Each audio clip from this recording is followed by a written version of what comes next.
ప్రభునందు ప్రియమైనటువంటి వారులారా, మన ప్రభువును రక్షకుడైనటువంటి యేసుక్రీస్తు వారి యొక్క శుభనామంలో మీ అందరికీ నా హృదయపూర్వకమైనటువంటి శుభములు వందనములు తెలియజేస్తున్నాను. ఉదయకాల సమయంలో దేవుని వాక్యాన్ని ధ్యానం చేసుకుందాము. ఈరోజు వాక్య ధ్యానం కొరకు మనం తీసుకున్నటువంటి లేఖన భాగము హెబ్రీయులకు రాసిన పత్రిక 10వ అధ్యాయం 35వ వచనం చదువుకుందాం. 35, 36. కాబట్టి మీ ధైర్యమును విడిచిపెట్టకుడి, దానికి ప్రతిఫలముగా గొప్ప బహుమానము కలుగును. మీ దేవుని చిత్తము నెరవేర్చిన వారై వాగ్దానము పొందు నిమిత్తము మీకు ఓరిమి అవసరమై ఉన్నది. దేవుడి వాక్యాన్ని మన వెనుకల్లో దీవించునుగాక. ఈ వాక్య భాగాన్ని మనం గమనించినట్లయితే, ఎవరైతే ధైర్యం కలిగి ప్రభు వైపు విశ్వాసంతో ఎదురు చూస్తూ ఉంటారో వారికి ప్రభు ఇవ్వబోయే ప్రతిఫలం చాలా గొప్పగా, బహుమానం చాలా గొప్పగా ఉంటుందని చెప్పని దేవుని వాక్యం మనకు సెలవిస్తూ ఉంది. మీ ధైర్యమును, ఏ ధైర్యం అయితే ఇంతకాలం మీరు కలిగి ఉన్నారో, ఏ విశ్వాసంతో ప్రభు పైన ఆనుకున్నారో, ఏ విశ్వాసంతో ప్రభు వైపు చూస్తున్నారో, అదే విశ్వాసంతో ముందుకు సాగండి. మీరు ఆ విధంగా సాగినట్లయితే మీ ధైర్యమునకు ప్రతిఫలముగా గొప్ప బహుమానం మీకు కలుగును అని చెప్పి దేవుని వాక్యం సెలవిస్తుంది.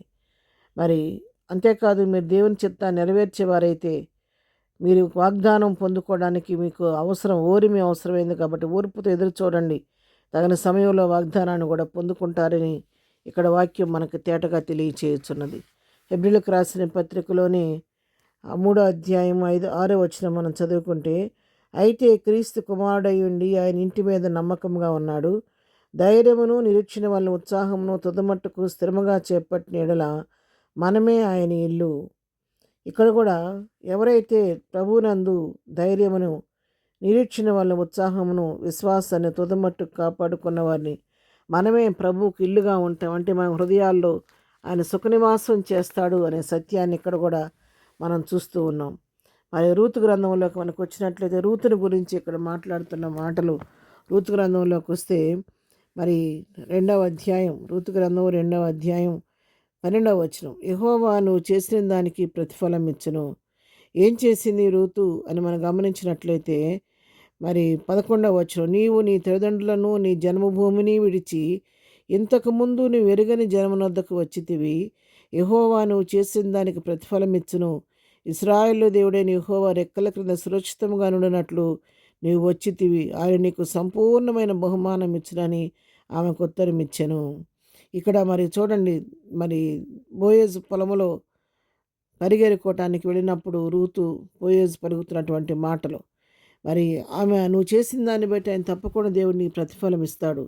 నువ్వు నీ తల్లిదండ్రులను విడిచిపెట్టావు, నీ జన్మభూమిని విడిచిపెట్టావు, మరి నువ్వు ఎరుగని జనంలోకి దగ్గరికి నువ్వు వచ్చావు. అంతేకాదు, మునుపు అన్ని స్త్రీ అయినటువంటి నీవు నీ అత్త యొక్క విశ్వాసాన్ని బట్టి నీ క్రీస్తుని వెంబడిస్తూ ప్రభువుని తెలుసుకొని ప్రభు మార్గంలోకి వచ్చావు. కాబట్టి నువ్వు చేసిన దానికి, నువ్వు చేసినటువంటి త్యాగానికి, నువ్వు తీసుకున్న నిర్ణయానికి, నువ్వు చూపిన ధైర్యానికి, తెగువకు దేవుడిని గొప్ప ప్రతిఫలం ఇస్తాడు అని చెప్పి తెలియజేస్తున్నాడు. అంతేకాదు, నువ్వు ఇశ్రాయేలు దేవుడైన యెహోవా రెక్కల క్రింద సురక్షితంగా ఉన్నట్లు నువ్వు వచ్చావు. కాబట్టి ఆయన రెక్కల క్రింద నువ్వు సురక్షితంగా ఉంటావమ్మా, నీకు ఏ కీడు వాటిలేదు, నీకు సంపూర్ణ బహుమానం దేవుడు ఇస్తాడని చెప్పని ఇక్కడ బోయేజు రూత్తో మాట్లాడుతున్నట్లుగా మనం చూస్తూ ఉన్నాం.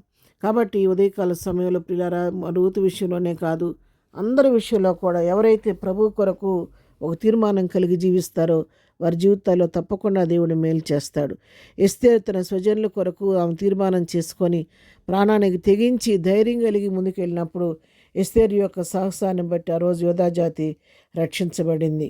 మరి షడ్రక్, మేషక్, అబేద్నెగోలు చేసినటువంటి ధైర్యమైన సాహసమైన నిర్ణయాన్ని బట్టి వారిని అగ్నిగుండంలో వేస్తే వారితో పాటు 4వ వ్యక్తి కనబడి అక్కడ దేవుని నామం మహింపరచబడింది. దానియేలు తీసుకున్నటువంటి నిర్ణయం వలన మరి ముమ్మారు ప్రార్థన చేసినప్పుడు సింహాల గుహలో వేస్తే దానియేలుకి ఏ హాని రాకుండా దేవుడు అక్కడ కాపాడి దేవుని నామం అక్కడ మహింపరచబడింది. కాబట్టి ప్రతిఫలం పొందుకున్నారు వీరందరూ. కాబట్టి మనము కూడా క్రీస్తు కొరకు మరి మన విశ్వాస యోధులుగా ధైర్యం కలిగి కడమట్టుకు మన విశ్వాసాన్ని, భక్తిని కాపాడుకుంటూ ఏమాత్రం కృంగిపోకుండా స్థిరులను కదలని వారమనే మరి ధైర్యంతో, విశ్వాసంతో ప్రభు వైపు ముందుకు చూస్తూ సాగిపోతే ప్రభు మన పట్ల కూడా పూర్ణ బహుమానం ఇచ్చి మనం తృప్తిపరిచే దేవుడు, ప్రతిఫలం ఇచ్చే దేవుడు. కాబట్టి ఆ విధంగా తీర్మానం కలిగి ముందుకు సాగిపోదాం. ప్రార్థన. ప్రేమగలిగిన తండ్రి, పరిశుద్ధాన్ని కొందనాలి ఉదయకాలం పునరుద్ధానపు దీవెనలతో మనందరిని నింపి నడిపించండి. వాక్యమైన పిల్లలందరినీ దీవించండి, ఆశీర్వదించండి. వారి అవసరాలు తీర్చండి. మేము కలిగిన విశ్వాసాన్ని, భక్తిని తుదమట్టుకు కాపాడుకొని ధైర్యం కలిగి ఉండి ప్రభు నీ దగ్గర నుంచి గొప్ప బహుమానాన్ని ప్రతిఫలంగా పొందుకునే కృప మాకు అందరికీ దయచేయమని ఈ పునరుద్ధానపు దీవెనలతో నింపి నడిపించండి. బర్త్డే చేసుకునే బిడ్డలను దీవించండి, ఆశీర్వదించండి. మరి వివాహ దినం జరుపుకునే బిడ్డల విషయాల్లో వారి కుటుంబాల మేలు ఆశీర్వాదం దీవెన దయచేయమని నీ కృపాహస్తాలు మనందరినీ కాచి భద్రపరచమని యేసునామములో ప్రార్థించడిగి పొందుకొని ఉన్నాము తండ్రి. ఆమెన్. ప్రభు కృప సదాకాలము మనందరికీ తోడయుండి నడిపించునుగాక. ఆమెన్.